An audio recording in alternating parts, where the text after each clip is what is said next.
48ویں نظم ہے یہ جاوید نامے کی۔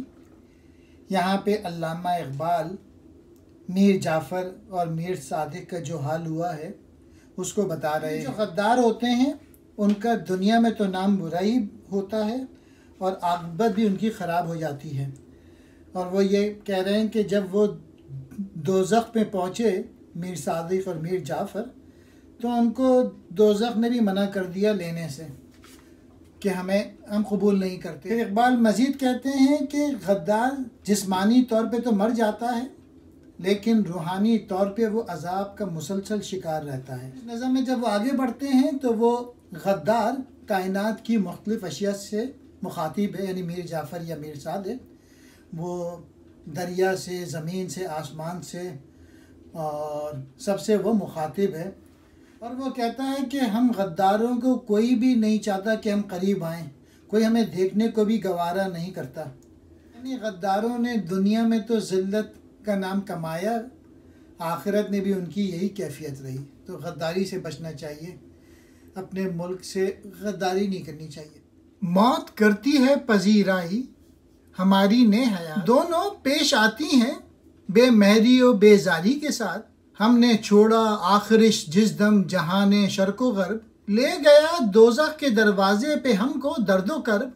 ہم پر اس نے اپنی ایک چنگاری بھی پھینکی نہیں، مشت خاکستر ہمارے سر کی سمت آئی نہیں۔ بولی دوزخ ہاں خس و خاشاک بہتر ہے مجھے، اپنا شعلہ تم سے رکھوں پاک بہتر ہے مجھے۔ آسمانوں کے پرے پھر دل گرفتہ ہم گئے، پیش مرگ ناگہاں بادیدہ پرنم گئے۔ کہتا تھا وہ جاں میرے ایک راز پنہا کا ہے نام، حفظ جان و انہدام تن سے میں رکھتا ہوں کام۔ گرچہ جان زشت ہے قیمت میں کم تر از دو جو، چاہتے ہو انہدام جاں تو مجھ سے دور ہو۔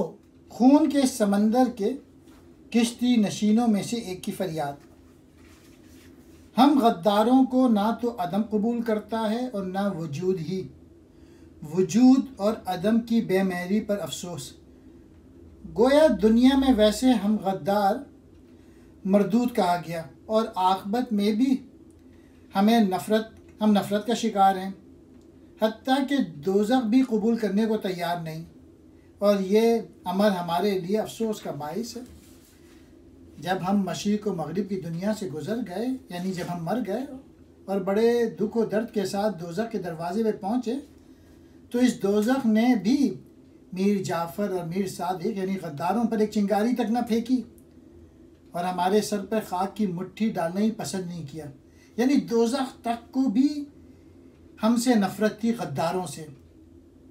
ہمارے دوزخ کے دروازے تک پہنچنے پر دوزخ نے کہا دوزخ کے لیے خس و خاشاک مناسب یا بہتر ہے، ان دو کافروں یعنی غداروں سے میری چنگاری کا بھی دور رہنا بہتر ہے، یعنی انہیں جلانا میری توہین ہوگی۔ ہم 9 آسمانوں کے اس پار گئے اور وہاں اچانک آنے والی موت کے پاس پہنچے۔ آسمانوں کے اس پار اس لیے کہا کہ موت اور زندگی خدا کی طرف سے ہے، اس لحاظ سے گویا عالم لاہوت سے اس کا تعلق ہے۔ ہمیں دیکھ کر مرگ ناگہاں بولی کہ جاں میرے رازوں میں سے ایک راز ہے، جاں کی حفاظت کرنا اور جسم کو مٹانا میرا کام ہے۔ گویا جان نکالتی تو ہوں لیکن اسے نہیں مٹائی، جسم کو ختم کر دیتی ہوں۔ اگرچہ ایک بری جان کی قدر و قیمت 2 جو کے بھی برابر نہیں، تاہم تو جو یعنی تم جو غدار ہو، مجھ سے جان ختم کرنے کی خواہش کرتے ہو، تو یہاں سے دور ہو جا، میرے نزدیک مت آ۔ گویا موت نے بھی ان کی جان نکالنا اپنے لیے توہین کا باعث سمجھا۔ اس طرح کا کام اب تک مرگ نے سیکھا نہیں، مرگ سے غدار کی جان کو سکون ملتا نہیں۔ اے ہوائے تند و طوفان خیز، اے دریائے خون، اے زمین خشک و تر، اے آسمان نیلگوں، اے نجوم، اے کہکشاں، اے مہتاب، اے آفتاب، اے قلم، اے تختی محفوظ، اے ام الکتاب، اے جہان عبید افرنگ، اے لردان غرب، اے کہ تم نے ایک دنیا جیت لی ہے بے حرب و زر، بے کراں بے ابتدا بے انتہا ہے یہ جہاں، ہے مگر غدار ملک و قوم کا مولا کہاں، ناگہاں ہر سمت سے اٹھی صدائے ہولناک، جس کے ڈر سے سینہ صحرا و دریا چاک چاک، ربط عقلی میں بدن کا ہو گیا زیر و زبر، کوہ پاروں پر گرے کوہ پارے پہم ٹوٹ کر، ابر کی صورت پہاڑ اڑنے لگے نزدیک و دور، ایک عالم پر قیامت آ گئی بے بانگ سور۔ موت ایسا کام نہیں کرتی، غدار کی جاں موت سے سکون و آرام نہیں پاتی۔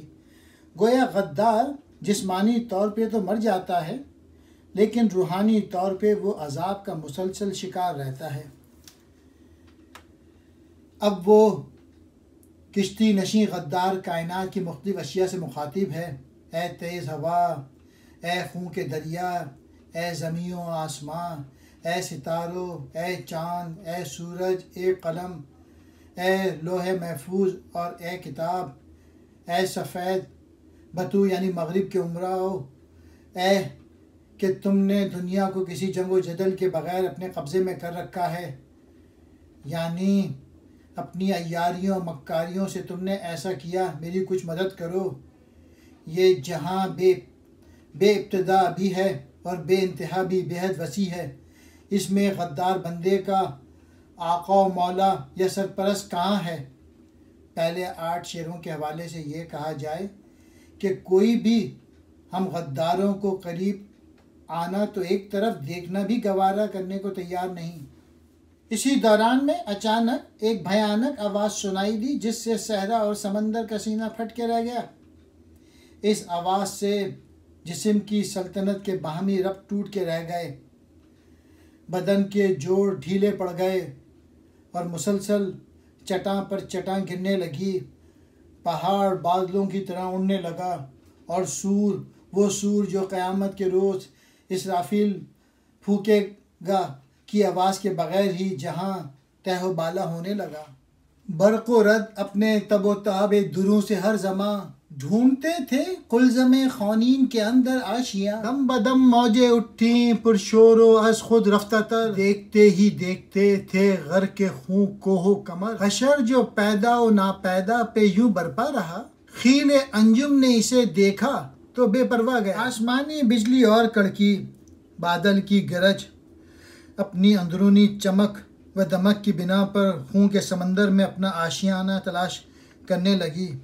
سمندر کی موجیں پرشور اور بے قابو ہو رہی تھیں، وہاں کے پہاڑ اور گاٹھیاں خون میں ڈوب گئیں، وہاں جو کچھ ظاہر اور باطن پر گزرا اسے ستاروں کے لشکر نے دیکھا اور بے پرواہ ہو کے وہاں سے گزر گیا۔